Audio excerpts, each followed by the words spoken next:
Tonight we're showing the first screening of a film that we made over the summer, and it's about fiddle styles in Ulster. So the concept is based on a book that was written in the early 1980s called The Northern Fiddler, and it was a snapshot at the time of fiddle music, particularly in southwest Donegal, but also into West Tyrone as well. It captured a moment in time where there was a real changing of tradition, where it might have seemed at that point that I suppose the tradition of fiddle playing in that area might fade away.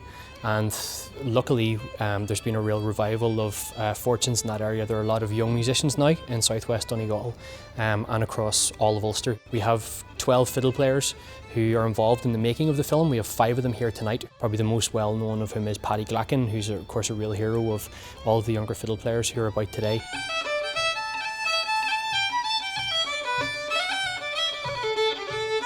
Another great hero of mine was a man by the name of Ceol An, and I got to know Seamus. My kind of gateway into Seamus was Donegal fiddle playing, and we used to, I'd go out to visit him and we'd talk at great length about it, but there were 2 great players that Ennis really kind of adored and reckoned were sort of a cut above the rest. One of them was Paddy O'Keefe from Sliabh in Kerry, and the other one was Frank Cassidy in southwest Donegal. And I used to marvel at Frank's version of the Ceol An Northern, and I used to ask Seamus, because Seamus was brilliant at writing stuff out, would he write it out for me sometime? And eventually I got a letter to say that it was pointless trying to commit Frank Cassidy to paper.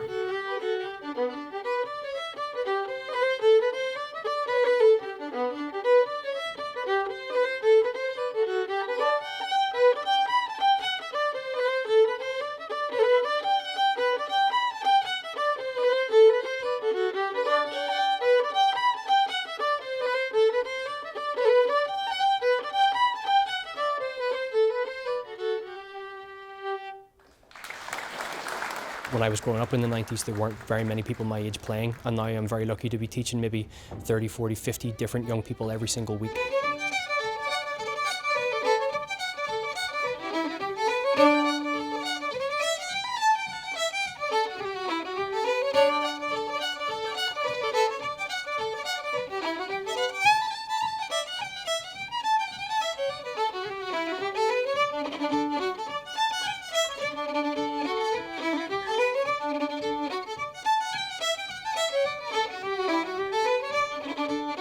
Well, I think the resurgence is a result of a lot of different factors, you know. So if you look back to the 1990s, and the music changed dramatically in that decade with, I suppose, river dance and a lot of external influences pushing the music in a different direction. So I think there was a new generation of people were attracted to this kind of remaking of the tradition. Traditional music is a really strong badge of identity as well for people growing up, and particularly in new communities which are constantly forming within Belfast in particular. I think parents and young people are attracted to traditional music as one element of their Irish identity. So, you know, it's an exciting time to be involved in traditional music.